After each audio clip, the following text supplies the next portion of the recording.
teachers need to advocate for their students and the profession. And I'm your co-host, Megan Allen, and I'm pleased to introduce Celine Coggins. Celine is a lecturer currently at Harvard Graduate School, and she's also the entrepreneur in residence, which I think has to be one of the coolest titles and jobs ever. But I love, too, the idea of connecting entrepreneurial thinking to teaching and advocacy. So I think Celine really offers a really cool and unique lens. She also is the author of this book, which I know we're using in the graduate class on advocacy that I teach, How to Be Heard, 10 Lessons Teachers Need to Advocate for Their Students and the Profession, a similar theme. So without any further hesitation, I'd like to introduce Celine. Hi. Can everybody hear me? Yes, good. Okay. I am thrilled to be here. This is fantastic. I am so excited to be talking to you all from my living room. It's really cool to know that there are some of you in Massachusetts, there are some folks in Arizona and all around the country. And as I was listening, as some of you were introducing yourselves, I heard folks in the National Network of State Teachers of the Year. I heard folks in Hope Group. I believe there are teachers from Tennessee SCORE. I think there's a really amazing community of organizations cause, and that is to bridge the gap between teaching and policy making, where the decisions that affect all of our classrooms kind of originate and drive us crazy. And so I want to introduce myself by saying, prior to Harvard, prior to 3 weeks ago, I ran an organization called Teach Plus. And many of you know Teach Plus is a fellow traveler in this work. I think some of you have been a part of Teach Plus. We're an organization that I founded because I recognized that there were things that teachers needed to be able to help them be effective in navigating and really kind of influencing the decisions that affected their classroom. So I worked on that for 10 years and really kind of tried to understand that space, that gap between these two kind of worlds. And after 10 years, I thought, okay, I need to write a book because what we do in our fellowship with a limited number of teachers is just not enough. I want all teachers to be able to have these tools, because if you have these tools, it's going to be that much easier to be able to be effective and an influencer. So let me start with a simple question. I'm going to have Megan just flip to a one question slide. And I'm going to ask you the question that I could not answer when I finished my PhD in policy at Stanford. So give me a few words. Give me a sentence. Try it in the chat box, and we'll see if anyone's willing to step up to the mic. But what the heck is policy? What is this thing that bears down on all of our classrooms?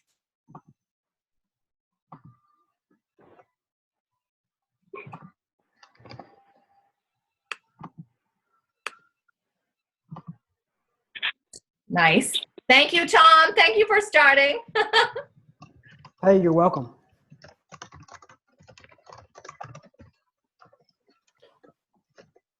Hey, so Megan asked, can you hear me okay?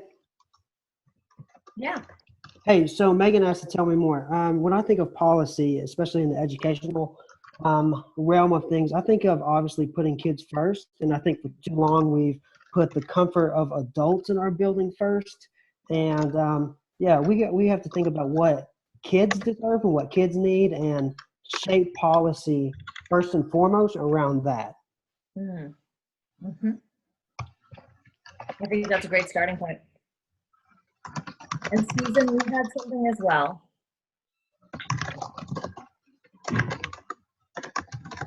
I look at policy as the rules and mandates that shape what we can and can't do professionals. Mm-hmm. Mm-hmm. Yep, I think that's a very strong definition. And the guidelines piece, yes. I think it's an unspoken agreement among professionals. Mm-hmm. And I typed it on the chat function, but it didn't come up in the chat itself. Yeah. Okay. So that's. And I love this one, Marjorie. Policy is rules made by people who don't enact or implement their rules. Love it. I like that. Okay. Well, I think so. So what I hope to do by the end of this conversation is leave you with kind of a firm place to focus your advocacy. That is, my kind of operational definition of policy, because I feel passionately that, too frequently it's the case that teachers say, I don't even know what it is, and so I can't get started. And so I want to leave you with something that allows you to say, I do know what it is, and I know where to kind of point myself. So that's where we're headed. All right, Megan, you want to flip it? Let me tell you a little bit about myself. This is me at age 7, proof positive that I always wanted to be a teacher. When I was 15, I told my parents, who were both public school teachers, that I wanted to become a teacher. My mom cried and my dad yelled, and they told me that teaching was not for ambitious people. Now, we all know, and my life's work has been around proving that teachers are the most hardworking and ambitious people that exist on earth. When I tell that story in every room, and raise your hand if this is your story too, we have people in every room who say, yes, my parents were public school teachers too, who told me not to become a teacher. So very, very common story. Do I see any, is there a way to raise your hand? I don't know, but I do know that this is a very common story. So I did enter the classroom. I did really, really love my experience. I taught middle school, 6th grade science and 8th grade geography. And still am in touch with some of my students. It's fantastic. Now I have middle schoolers myself, which still blows my mind. But after a few years, I came to understand what my parents meant, that there was very little growth opportunity within teaching. And so I thought, hey, I'm having a great impact in the classroom. I think I should have a bigger impact and go into policy. And what I learned immediately was that, in policy, you don't feel that direct impact that you feel in the classroom. And so a first lesson for me was that, we really need opportunities for practicing teachers to participate in policy. So it's not people who've just left the classroom, like I had been, who were trying to kind of speak for teachers at the policy table. And the second thing I learned all that I did not know about this gap between teaching and policy. I worked for a state commissioner of education. He drafted the first budget for our state in education for the year, and he put in $6 million for new teacher mentoring. Now, who agrees that we should have policies that support new teacher mentoring? Yes, I see some hands raised.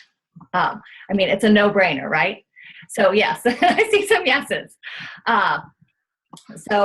My job was to go up to state legislators and describe to them why we needed that $6 million in the budget, because they were the final approval. And I went up, and in conversation after conversation, I failed. I had all of these stories about my experience with a mentor and what I thought needed to be better. I had stories about my kids, and I was dying to tell those stories. And they were funny, and they were rich, and they were everything. But the questions that I got asked by the policymakers were things that I couldn't answer. How are we going to scale this program? What are the exact line item costs? Are we going to start in the, in the urban areas only, or are we going to start this across the whole state? How will we know when it's working? I couldn't answer any of those questions. And so for me, figuring out how to get teachers kind of into the conversation, but in a way that allowed them to answer those types of questions, was where I started to plant my flag with Teach Plus. Can you lower it a bit, Roger? Okay, so I put in a couple of slides that just kind of point to the 10 points in the book. This is something that people can come back to. We're not going to go through all of these. I really want to kind of just answer tonight this question of, where do you point your advocacy? So we can look through these really quickly. The main points that I make in the book are: there are no experts. The policies that affect our classrooms are not random. Bilingualism is the price of admission to policymaking. Equity is everything and nothing. Is it good for kids is the wrong question. I think someone's not muted. Megan, you want to flip the next slide? Accountability is inescapable. Effective policy advocates think inside the triangle. There's no such thing as one best policy for all. Entry points are hidden in plain sight, and if you're not at the table, you're on the menu. So if those sound counterintuitive, if those sound provocative, that's the intention. And if there are some that we don't cover tonight, then read the book. All right, Megan, you want to move on?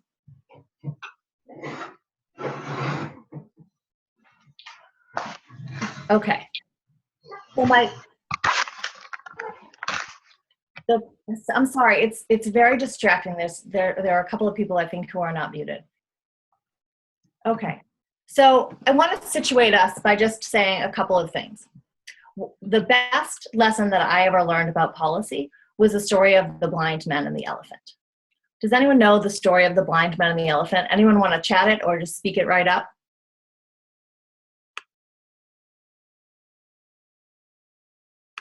I think they each touch a different part of the elephant, so they have different things that they know, and nobody knows the whole story of the elephant. So they just have little pieces. Yes, exactly. So the whole idea with the story of the blind men and the elephant is that you've got one blind man touching the big wall of the belly and saying it's a big, huge wall that goes on forever, and someone else touching the tail saying it feels like a snake, and someone else feeling a big, hard toenail and saying it feels very hard and smooth. They are all feeling the elephant, but they're feeling different pieces, and that's how policy works. There is no one who knows everything about policy. We have, folks who are experts in budgets. We have folks that are experts in legislation and the law. We have folks that are experts in curriculum, technology. There's no one who knows everything about education policy, and I'll say that as someone who is often called an education policy expert. And then we have experts in policy implementation. And you all started to get to this as we started to answer the first question, but who are the experts in education policy? In policy implementation, sorry.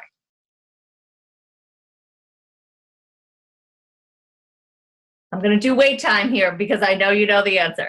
Yes, thank you. Yes, teachers are the ones who are experts in policy implementation. And that voice is essential to have at the table. And so my first message to all of you is you have an expertise that no one else at the table has, and it's really, really important to bring that to bear. Okay, next slide.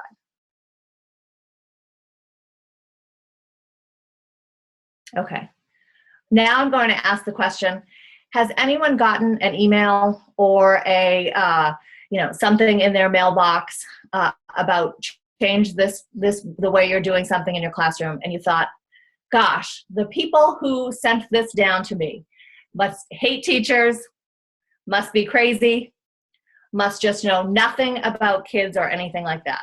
I see some heads nodding. Yes.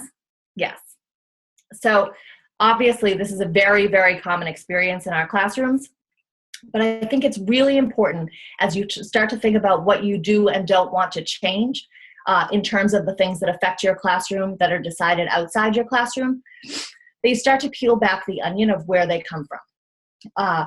For the past few years, we've had just an absolute kind of revolution about Common Core, and how Common Core is the federal government telling us what we have to teach in our classrooms. And Common Core has kind of fallen apart, even though it really hasn't, because we're just renaming state standards in lots of places, New York state standards or Massachusetts state standards instead of the Common Core. But people got really concerned that this was a bad thing for kids, that this was an overreach, when in fact, really where it came from was looking at tests and looking at the different standards that we were expecting of kids in different parts of the country and saying, why shouldn't we have the same expectations for a kid in Alabama that we do in the state of Massachusetts? And so it comes from a good place, and trying to kind of peel back the onion on where policies come from is really helpful in figuring out what you want to try to change and what you want to leave alone. All right, so I want to move to a question. This is another one that would be good for the chat box. So as a teacher, what is it that keeps you up at night?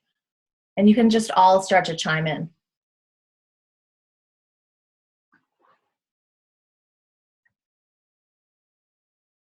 I have to open my chat box slide.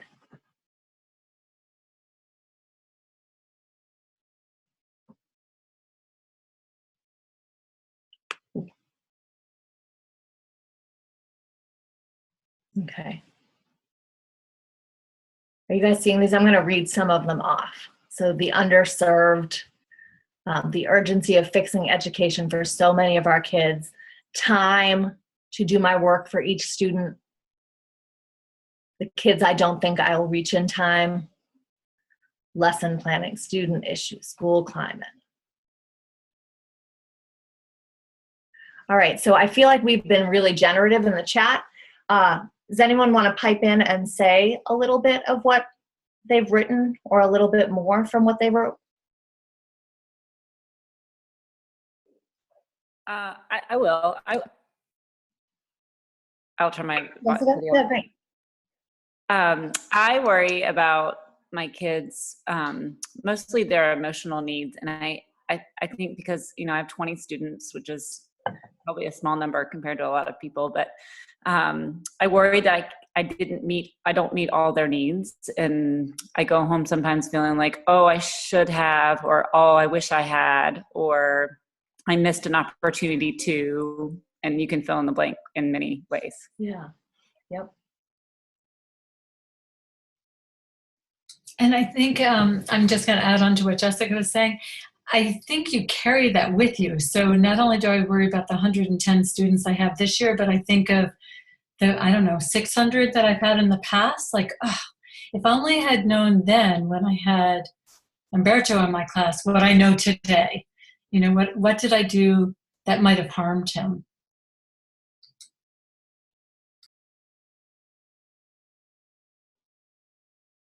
Kristen, do you want to pipe up with yours? That's such a hard one.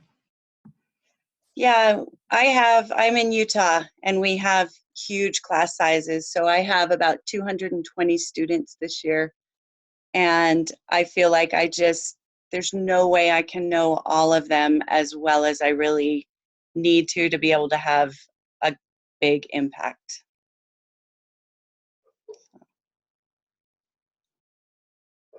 Anyone else want to close this out and say a few words?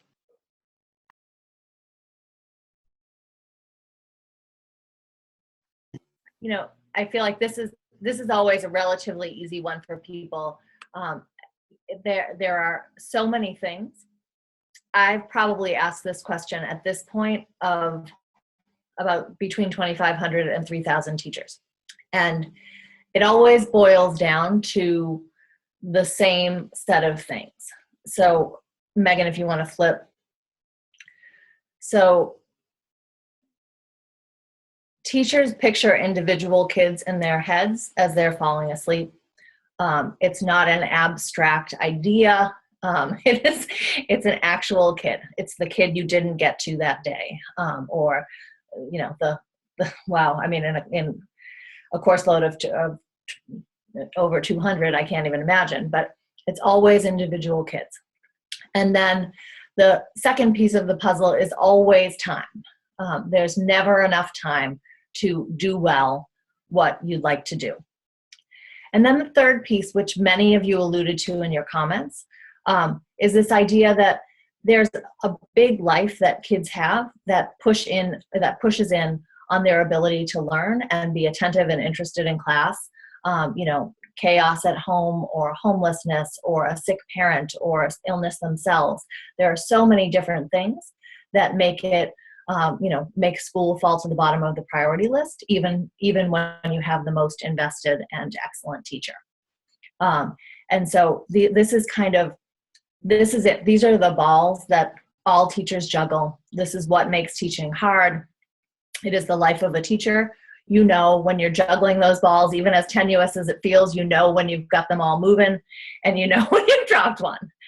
So that's kind of our grounding for the contrast between what we do in a classroom and what the policy world looks like.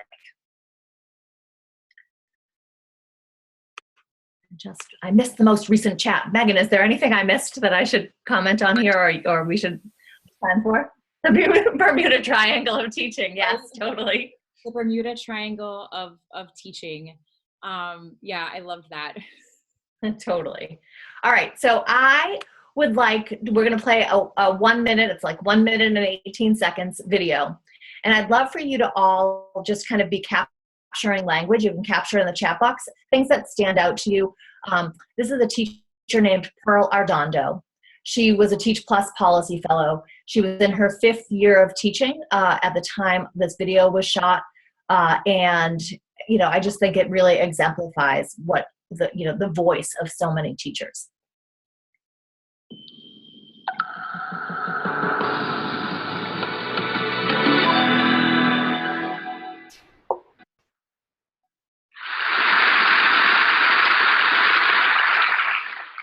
So I grew up in East Los Angeles, not even realizing I was poor. My dad was a high-ranking gang member who ran the streets. Everyone knew who I was, so I thought it was a pretty big deal. And I was protected. And even though my dad spent most of my life in and out of jail, I had an amazing mom who was just fiercely independent. She worked at the local high school as a secretary in the dean's office. So she got to see all the kids that got thrown out of class for whatever reason who were waiting to be disciplined. Man, her office was packed. So see, kids like us, we have a lot of things to deal with outside of school. And sometimes we're just not ready to focus. But that doesn't mean that we can't. It just takes a little bit more. Like, I remember one day I found my dad convulsing, foaming at the mouth, ODing on the bathroom floor. Really? Do you think that doing my homework that night was at the top of my priority list? Not so much. But I really needed a support network, a group of people who were going to help me make sure that I wasn't going to be a victim of my own circumstance. Okay. So give me some of the language that stood out to you in Pearl's speech. Support, totally. Support network. Not ready to focus, that doesn't mean we can't. Yep. Overcoming a stereotype. Mm-hmm.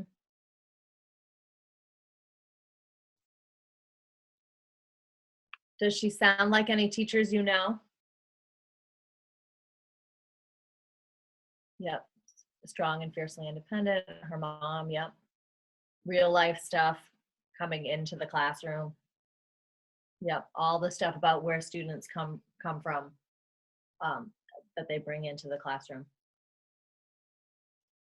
Her past has become a stepping stone rather than a tombstone. I like that.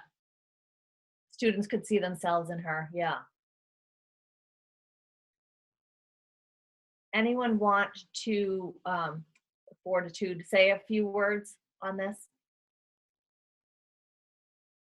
A couple of things that I would point out.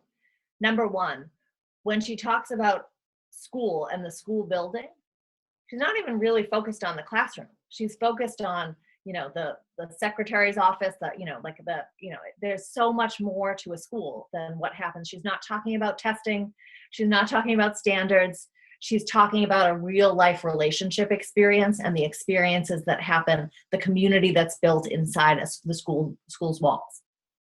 I think the most profound kind of comment that she makes is, now she's a 5th year teacher and she says kids like us. So she identifies so closely with the kids that she's teaching that she's still calling herself one of them. So to Pearl, the universe revolves around relationships, and relationships are basically the key to education. Megan, do you want to pull out some more? Because as I've been talking, I know that there's been lots of chat. Yeah, so I'm seeing a lot of good things about what happens to students before they even walk into our classrooms and understanding where they come from. So Lisa and Jennifer, would one of you want to hop on the mic and kind of explain your thinking around those? Or in the chat box, whatever you're comfortable with. Sometimes when a kid comes in and they're not focused or they're not doing something, and then you stop and talk to them and find out that they lived a whole nother world before they even walked into the classroom. And that you can't possibly expect them to be listening to a math lesson when inside their head they're reliving whatever trauma happened to them, and you really need to help them deal with that before you can help them learn. Yeah. Like meeting them where they're at, so you can help lift them up to where they want to be. Yeah. Hey, one of the best. Go ahead, Tom. Hey, one of the best quotes I've heard says, "No significant learning occurs without a significant relationship," and isn't that so true? Mm-hmm. Mm-hmm.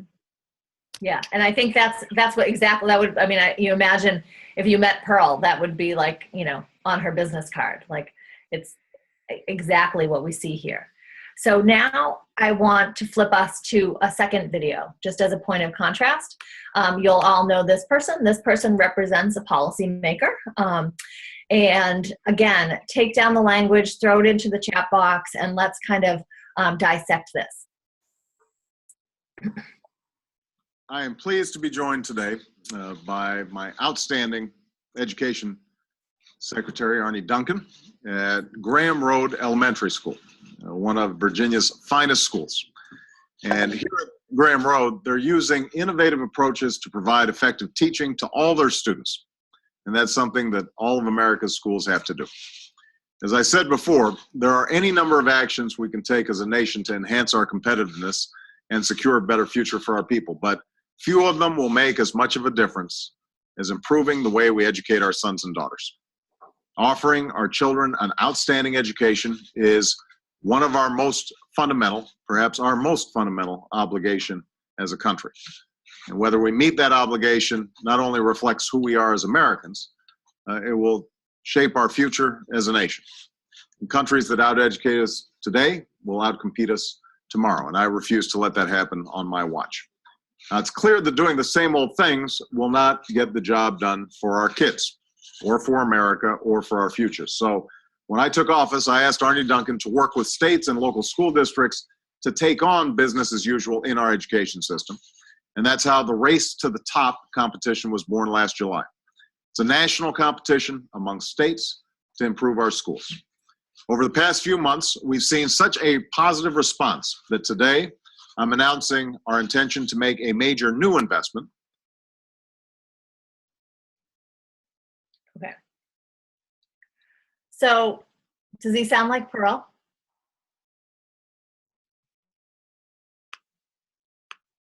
What's some of the language that stood out to you? I'm going to try to open my chat box. Oh, sure. Yes. Well, you'll get the whole thing. Investment, quality education. I would say it's not as accessible as what Pearl was talking about.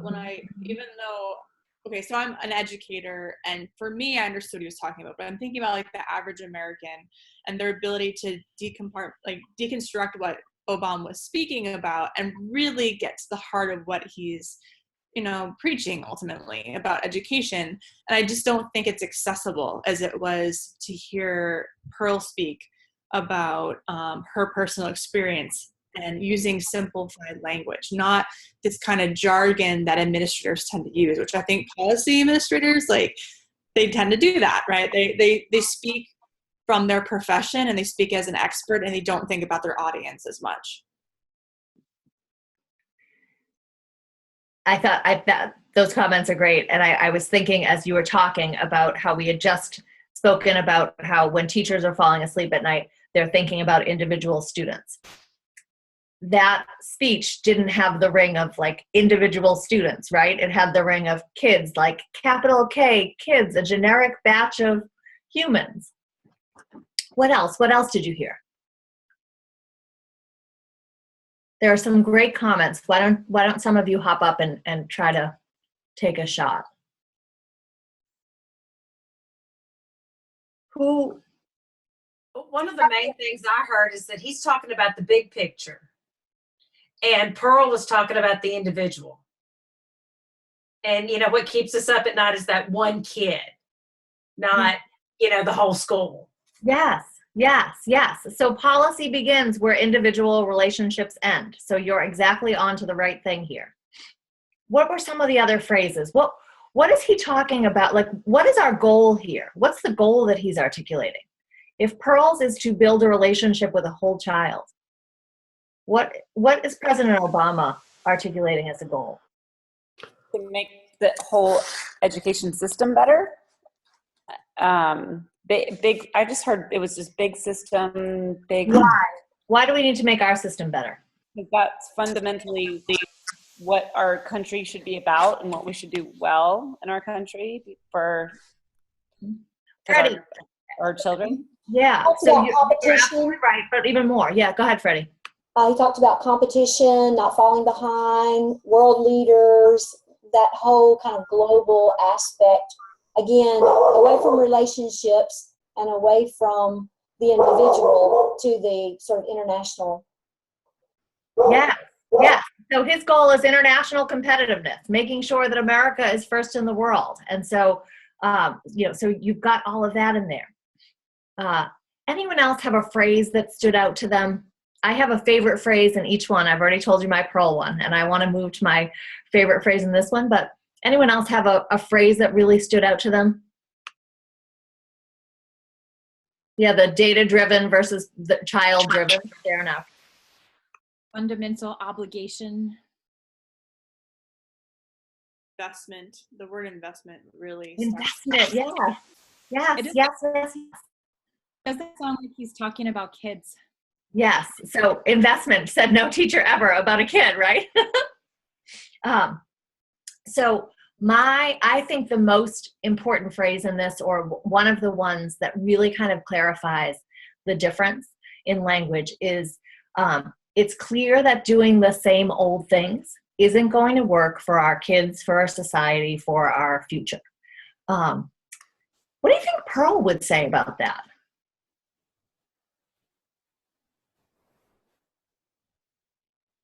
What her approach really is to build relationships and spend time with kids and give them some space when we know that their circumstances outside the home are challenging. Do you think that, what do you think she'd say to, it's clear that doing the same old thing, doing what you did yesterday, Pearl, probably isn't the right thing to do. We need to do a new thing, a new and improved thing. Doesn't feel very important. I don't know. It feels like doing the new thing feels less important because it's about kids and what they need and relationships, and it's different for every kid. I don't know. Yeah. So this kind of brings up a fundamental kind of tension with policymakers. So in policy, your job, what President Obama is thinking about here, this video is taken in mid-2010, is the first referendum on his presidency. He's thinking about the midterm elections in 2010 and whether Democrats are going to get reelected. And so he's making a pitch there and saying, we, the Democrats, we, under my leadership, are doing new and improved things in education. Can't you see this is different from No Child Left Behind of my predecessor, George Bush? I am trying to convince you to keep me in office, to validate me as your decision maker. And so the incentives that you have as a policymaker for knowing you're successful are getting reelected, getting reappointed, and that means bringing new ideas and innovation. Innovation is a word he uses twice in that talk. Forward all the time to make sure that we're kind of changing things up and make sure that he can say he's the education president. So what I want to do is just now flip to just kind of an overview of dismantling those two talks and kind of summarizing what they tell us about how different the language of policy and practice are, and that kind of bilingualism that you're looking for. So as an advocate, the stories, the individual kids' stories that you have from your classroom are indispensably important, but it's also important to recognize what policymakers are looking for, what their levers are, what their motivations are. And so I kind of laid it out here. We know the unit of focus is different. We know that we're talking about different size populations, but I think oftentimes teachers think about policy as a big classroom, and what would work in my classroom could work in the policy sphere. What I just mentioned was, policy begins where relationships end. So take a look at that third level down on the chart. The levers that you have as a teacher, if you want to improve education, right? This is what we're all here for. It's relationships. It's more time with your students. It's outreach to parents. It's spending time collaborating with other teachers. It's kind of bringing new ideas to your principal. Those are the strongest things that you can do as a teacher with the levers that you have at your disposal in your school. If a policymaker wants to improve education, and I want to put in a pitch here for no cynicism, people get into education even at the policy level because they care about kids, because they want to use their own skills to be able to improve education. But what improving education and what they can do to kind of advance that goal is fundamentally different. President Obama doesn't have individual relationships at his disposal. He has big block grants. He has legislation. He has regulations, budgets. At the district level, we have contracts. And so those are the tools that policymakers have. And how do they know if people think their tools are working? They get reelected or they get reappointed. We don't have to ask any teacher ever, how do you know if you're having an impact? That impact is known by you every single day. For a policymaker, it's way more indirect, and it has to do with that reelection or reappointment. Does this make sense? Questions, comments? Hey, Celine, Yeah. I'm sorry. Hey, I have a question. Could you elaborate a little bit on the phrase you're using, policy begins where relationships end? Yeah. So, I think that the teacher on our webinar here who has over 200 students is a challenge to what I'm about to say. But I will say for most teachers, you actually can put a face to a name of all of the people you are responsible for. You can think about them. You, to some extent, know their individual needs. You can build a relationship with them over the course of a year or a semester or sometimes even longer. Policymakers don't have that in their toolbox. Sure, you can go in as if I'm the state superintendent, I can go into one school here or there, but I really can't know the lived experience of all of the children in my care. If I'm in a state, I might have 1 million students if I'm the state commissioner of education in my care. I cannot know all those kids. So I need other tools. The tools that I have are going to be much more kind of blunt and much more kind of aimed at kind of getting to all in a way that works for most. So that's really kind of what I'm getting at. And for you, as you think about advocacy, it's tying those two, like teachers that can do both, bring a story to bear and also recognize that what you're asking for probably has to do with a budget. And so thinking about, what are your recommendations for what gets cut if you're going to add something? Or it might have to do with changing a contract and who would I go to? So pairing those two things, your individual stories with what policy is and what you want changed at the policy level, that's the kind of, that's the holy grail, I think, for advocacy. Mm-hmm. Right. Okay, thanks. Mm-hmm. Hey, real generic question though. When we invite policymakers into our classrooms to give them a picture of the impact that their decisions make on how helpful do you think that is? I mean, do you think that's crucial? Oh my gosh, I think it's just unbelievably crucial. I think I would tell every teacher, that is the best action step you can take. Invite a policymaker into your classroom, invite a policymaker for a conversation. The reason that I say that is that I know for a fact that almost everyone will say yes. I have encouraged teachers to do this for 10 years. We've, and in many of the cohorts of our Policy Fellows program at Teach Plus, required that teachers do this. We say pick a person who matters to you. It might be, an assistant superintendent in your district. It might be a union leader. It might be, someone in the State Department of Education or a state board member, a legislator. Pick a person and reach out to them. They love hearing from teachers. They love hearing from teachers who who want a two-way conversation, who want to show them into their classroom, yes, you do that. That is the best thing that you can do. You will learn, and that person will learn, and they get too little of that learning. Right. Okay. Mm-hmm. Yes. There should be a week in this country. Men's Joy can do it with Teach Plus too. I always am beating this drum. There should be a week in this country where basically we are badgering every elected official to go into a classroom. That should happen. That should happen in 10,000 classrooms in America. And I think that sometimes this is where teachers think that they'll get a no. And so I want to just beat a drum that you will definitely get a yes if you ask. And I remember encouraging a teacher who was teaching 2 separate sections of math in the Indianapolis Public Schools in one classroom at the same time for 55 students. One group was a group, who were special needs and behind. And she brought a legislator into that classroom, and that, basically, set the wheels in motion for lots of changes in that district. It's so, so important and so powerful. Yeah, and I guess if I could offer one word of encouragement here, would be when policymakers are in the classroom, I think there would be that tendency to get them in the classroom and to tell them everything that's wrong with their school, our community, so they can fix it.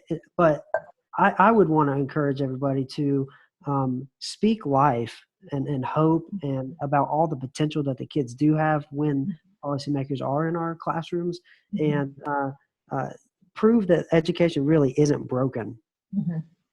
I will say that, again, to the other side of the equation and recognizing where they come from and the tools in their toolkit, some of the things that I think are most powerful are, I see teachers in the Boston Public Schools as a really good example of this, who have studied policy, who, like, as soon as the draft of the budget comes out for the city of Boston Public Schools, teachers will post it and tag like 10 of their teacher friends and say, like, we need to go through this and see if the things that we care the most about are in this, and we need to have an advocacy plan for like how to make sure between now and the time that the school committee like finally votes on the final version, they have heard from us the things that we want are in it and the things that we don't want are not.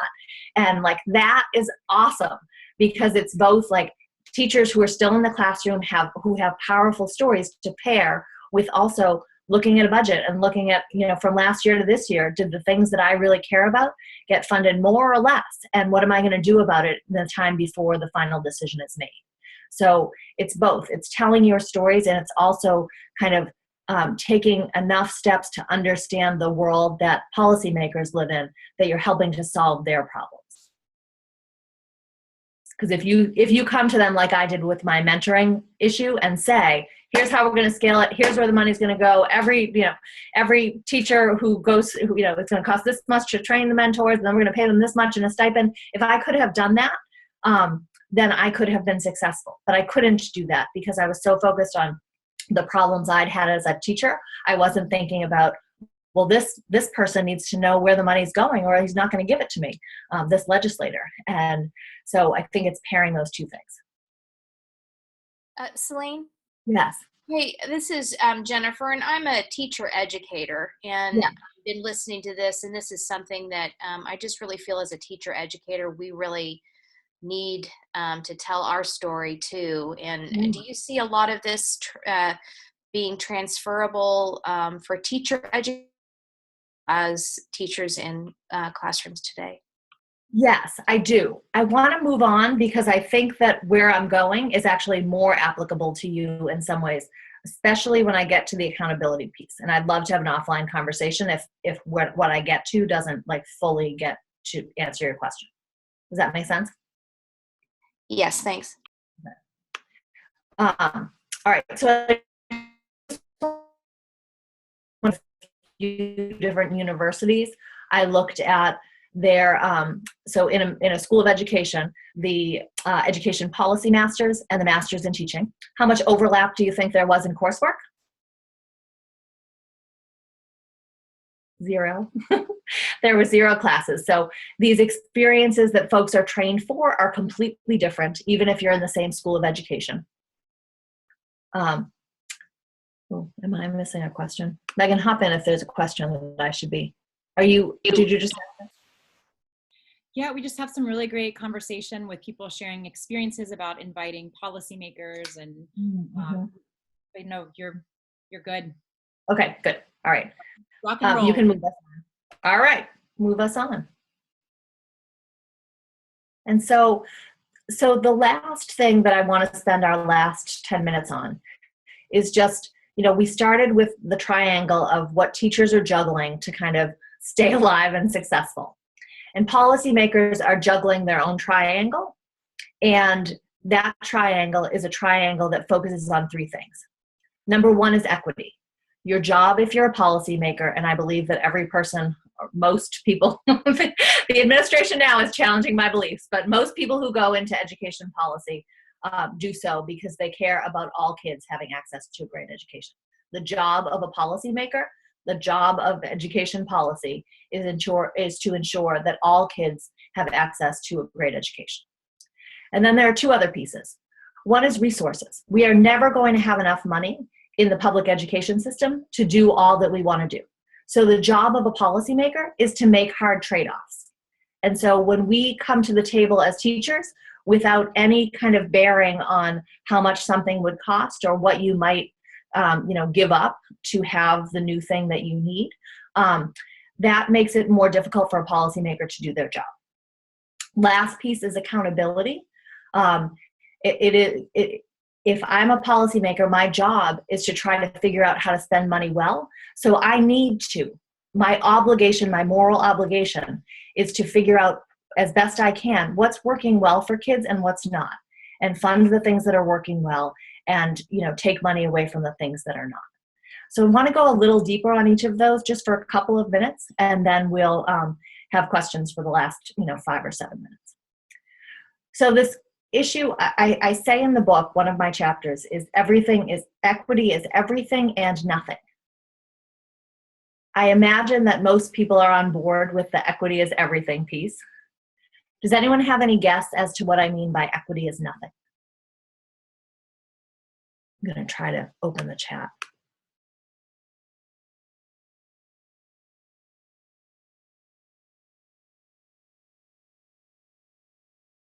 No one has anything. So let me put it this way. If you are a teacher in a suburban school, say we're in the state of Massachusetts, and all tax revenue comes in, and if you divide it by the number of kids in the state, it comes out to $10,000 per kid. So if I'm a teacher in an affluent suburb, I'm like, great, yep, give every kid $10,000.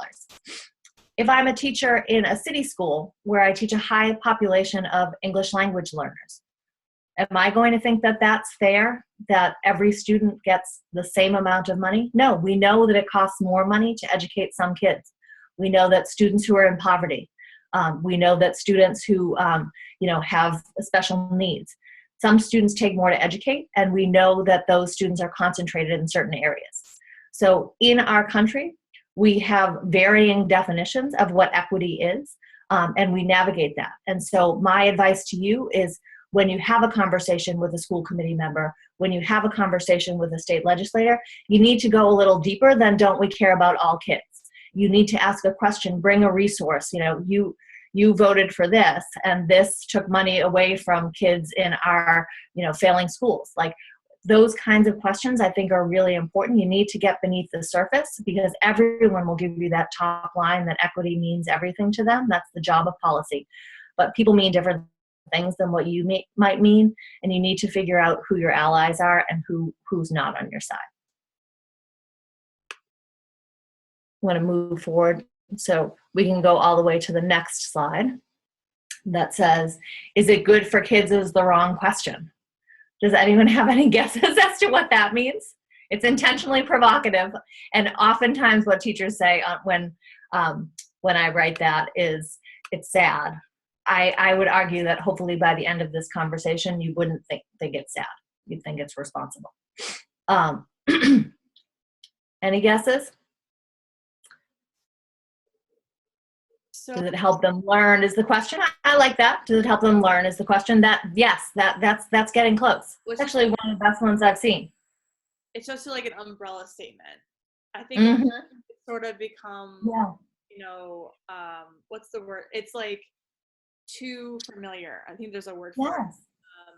Is it good for kids? It's like the chime for all advocacy people, like Totally. You guys are good. This is really actually very good. So let me put it this way for a minute. Raise your hand if you think that early childhood education is good for kids, right? Okay. Raise your hand if you think that after school supports for kids that need them are good, right? Nutrition programs, breakfast and lunch, so kids don't have to be learning hungry, right? Professional development for teachers, stipended teacher leadership positions, right?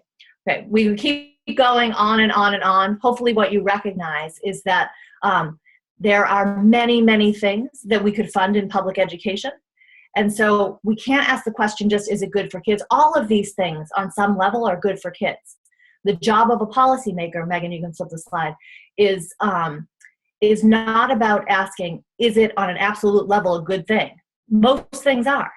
It's about trying to figure out on a relative level, should we be investing more in pre-K or in teacher PD? These are really hard questions. And so that's the question that a policymaker is trying to wrestle with. So you want to come in with data. You want to come in saying, I know I'm thinking about this same question. I know we can't have everything. These are the priorities that I see for our school, our district, our state. So that is that. And now I'll go to the last slide and leave a few minutes for questions at the end. So then my last point here is then accountability is inescapable, and it should be. Half of state tax dollars, even more in most states, go to public education. We need to figure out what's working. We need to try. I know even in my home state that there's lots of resistance to testing. I think there are really good ways to resist testing. There's been too much. Too often it wasn't aligned to curriculum. We need a streamlined system, but we do need to be asking the question, what's working and what's not? And without any kind of metrics on the backside, we can't answer that question and spend the billions of dollars that go into education responsibly. So my last slide is just my definition of policy and my definition for where teachers should be as they make an advocacy pitch. You should always be thinking about these corners of the triangle and kind of trying to shoot right through the middle. If you do, you're talking the language of the person on the other side of the table. And I can tell you for sure that they're at least going to be really attentive and recognize you to be kind of in a different place than most teachers in being able to kind of meet them as a peer. So questions, comments, where do we go from here? Yeah, I have a question for you. Sure. In terms of teachers who are attempting to advocate for their kids, what's the biggest mistake you see them making? Yeah, I mean, I think that there are a couple. One is the one that I pointed out that I made, just having absolutely nothing besides passionate stories. Number two, I think, is you benefit a lot from preparation. I think it's really smart to write out in advance, what are my 4 or 5 key points that I want to make? What's a piece of evidence that I want to bring? Because most policymakers are going to speak the language of evidence. So, I read about this program that is happening 2 towns over, and, the data shows X. Like those kinds of things, or bringing in, like a report or something that allows you to look prepared to be prepared. I think a lot of people kind of go in and fly by the seat of their pants, and you want to go in with something that you want to say and an intended outcome, or an action step that you hope the person to take. Right. That's perfect.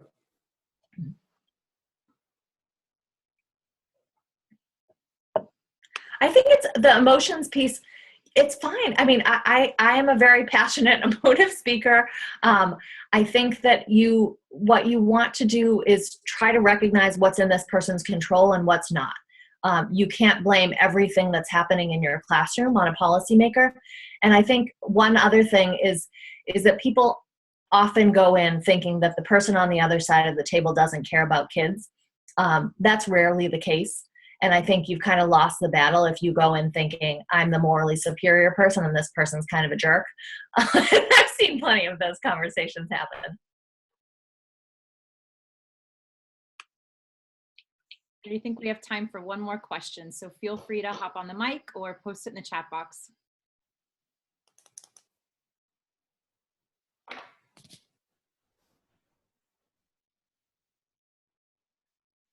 All right, are you guys ready to go?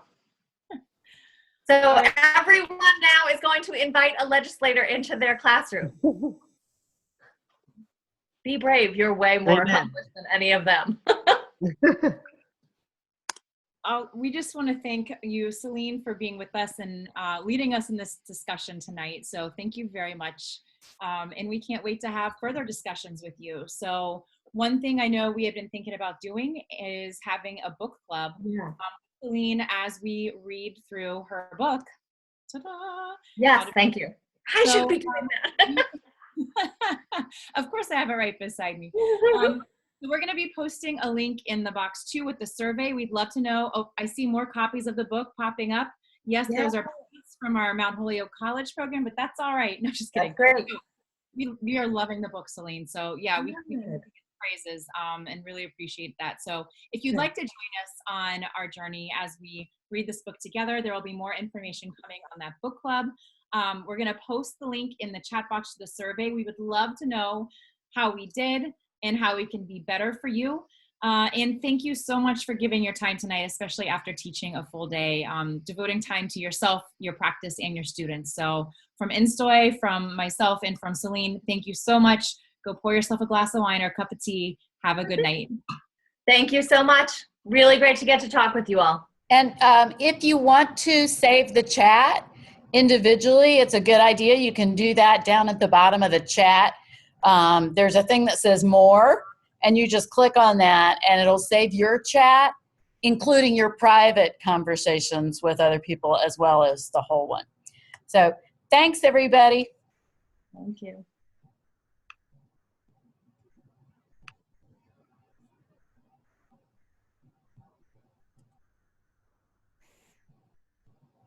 Tom, we'll have that. Thanks for posting that question. Where can you access the video and the notes?